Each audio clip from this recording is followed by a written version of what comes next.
Hola a todo el mundo, bienvenidos a esta clase magistral sobre ciencias ambientales. Hoy vamos a hacer un repaso riguroso, pero muy dinámico, sobre las estrategias de conservación de la biodiversidad. A ver, para quienes estén preparando un examen sobre esta materia, dominar estos conceptos no va de memorizar como loros, va de entender cómo encajan de verdad las piezas de un inmenso rompecabezas ecológico. Así que vamos a entrar de lleno y a dejar el terreno preparado para abordar ese temario con total seguridad. Nuestra hoja de ruta de hoy es súper directa. 1. Justificaciones para la conservación. 2. Organizaciones y su eficacia. 3. Criterios de diseño de hábitats. 4. Estrategias basadas en especies. Y 5. Los determinantes de éxito. ¡Vamos a ello! Empezamos con la sección 1. Justificaciones para la conservación. Y es que entender el por qué conservamos es literalmente la base absoluta de cualquier buen ensayo o examen sobre este tema. Básicamente, los argumentos para proteger especies y hábitats se agrupan en 5 grandes pilares. Tenemos las justificaciones estéticas y las sociales, que apelan a esa necesidad tan humana, casi histórica, de conectar con la naturaleza salvaje. Luego están las ecológicas, centradas puramente en los servicios vitales que nos dan los ecosistemas, como producir oxígeno o controlar inundaciones, que no es poco. Y por supuesto las económicas. Estas evalúan el capital natural haciéndolo súper tangible.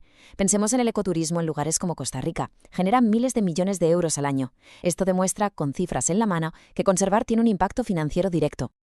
Ahora, dentro del pilar ético hay una pequeña trampa clásica de examen. Fijaos bien en la diferencia.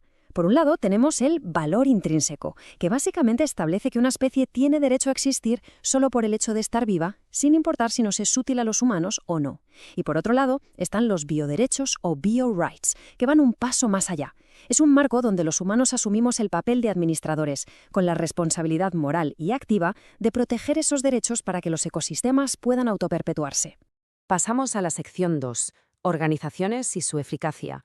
Conocer quién es quién aquí es fundamental, porque los exámenes siempre piden comparar su efectividad en situaciones reales. A ver, tenemos diferentes tipos de entidades, y su eficacia varía una barbaridad dependiendo de cómo operan, su dinero y su influencia política.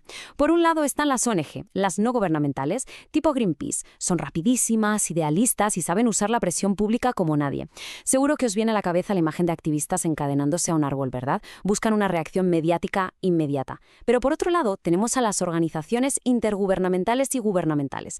Son mucho más lentas, súper burocráticas y tienen 1000 ataduras diplomáticas. Sus representantes pueden tirarse años discutiendo la coma de un párrafo, pero ojo, tienen un poder espectacular. Pueden crear tratados internacionales y leyes que son legalmente vinculantes, es decir, obligan a las naciones a cumplir.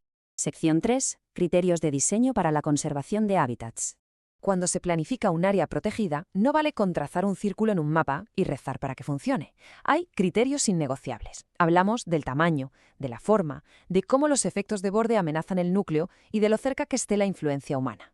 Y, súper importante, los corredores biológicos.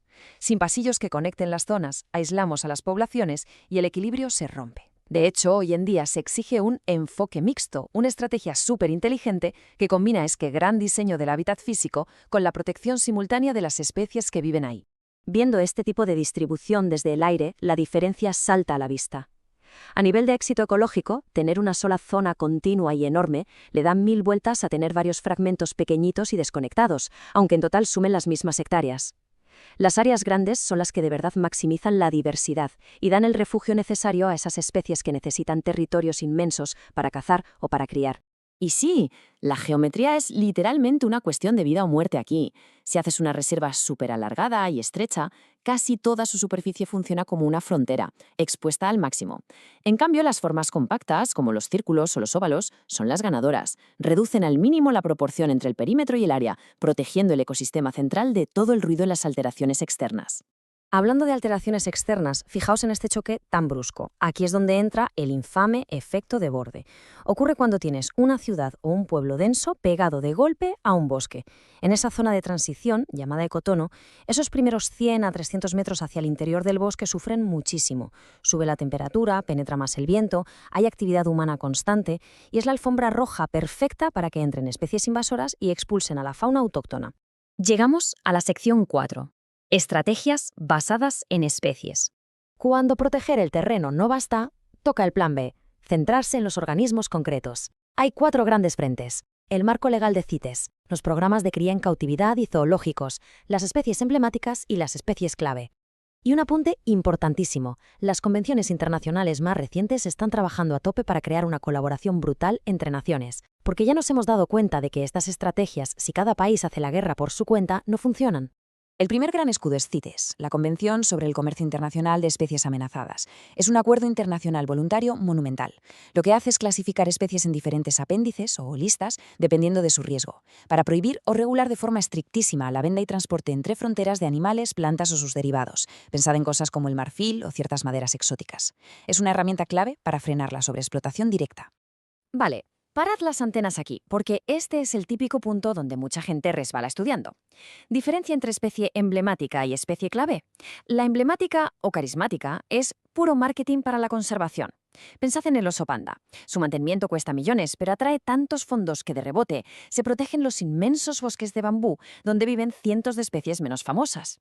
Por el contrario, la especie clave a lo mejor es un escarabajo cero fotogénico, pero tiene una función biológica súper crítica. Sin ella, toda la red trófica colapsaría de inmediato. Y pasamos a la última parte, la sección 5, determinantes de éxito para una conservación efectiva. Sobre el papel todo puede sonar perfecto, pero en la práctica el éxito depende de 4 variables muy tangibles. Primero, el apoyo incondicional de la comunidad local. Segundo, una financiación adecuada que garantice la vigilancia. Tercero, una investigación científica robusta que monitoree cómo van las poblaciones. Y cuarto, la ubicación estratégica dentro del país.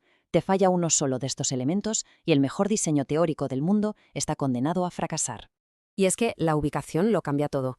Imaginad que hay que decidir dónde poner un vertedero cerca de una reserva y de una ciudad. Hay que mirar con lupa la distancia, el uso de las tierras adyacentes, analizar hacia dónde soplan los vientos dominantes o cómo van las curvas de nivel del terreno.